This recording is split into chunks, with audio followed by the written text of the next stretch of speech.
പ്രാവശ്യം government ഒരുക്കിയിട്ടുള്ള surprise gift ആണ് ആജമാർക്കുള്ളത്. അതായത് ഒരു ബാഗ്, നല്ലൊരു ബാഗ്, അതിൽ ആവശ്യമുള്ള എല്ലാ സാധനവും കൊണ്ട്. സാലിയാണ് നിങ്ങൾക്ക് ഇത് വേണ്ടി പറഞ്ഞത്. അതെ, മുടി ഡ്രസ് നോക്കാനുള്ളത്. ടിഷ്യൂ, പിന്നെ നെയിൽ കട്ടർ കൊണ്ടുവരാൻ മറന്നതൊക്കെ നെയിൽ കട്ടർ ഉണ്ട്. പിന്നെ എറിയാൻ പണ്ടൊക്കെ കല്ല് പെറുക്കേണ്ടിയിരുന്നു. കല്ല് വരെ ഇവിടെ സ്റ്റോക്കാണ്. കല്ല് പെറുക്കാൻ വേണ്ടിട്ട് ആളുകൾ പോവായിരുന്നു. ഇപ്പൊ കല്ല് വരെ ഇവിടെ ചെരുപ്പുണ്ട് ഇവിടെ.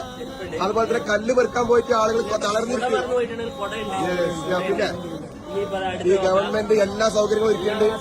നല്ല വാട്ടർ ബോട്ടിലുണ്ട്, നല്ല വാട്ടർ ബോട്ടിൽ, ഫാന്, വെള്ളം സ്പ്രേ ചെയ്യാൻ പറ്റുന്ന, വാട്ടർ സ്പ്രേ ചെയ്യാൻ പറ്റുന്ന സ്പ്രേയർ ഉണ്ട്. Small AC. ഓക്കെ, നിങ്ങളെ കല്ല് മെയിനായിട്ട് എറിയാനുള്ള കല്ലുടെ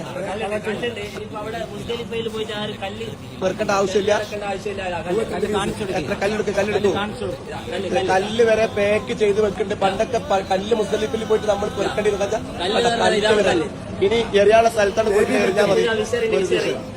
എല്ലാ മുസല്ലുണ്ട്, ഒരു ബാഗ് ഉണ്ട്, അങ്ങനെ എല്ലാ സാധനങ്ങളും ഒരുക്കിയിട്ടുള്ള ഒരു ഹജ്ജാണ് ഈ പ്രാവശ്യം സെക്ടറിൽ. വളരെ റാഹത്തായിട്ടുള്ള.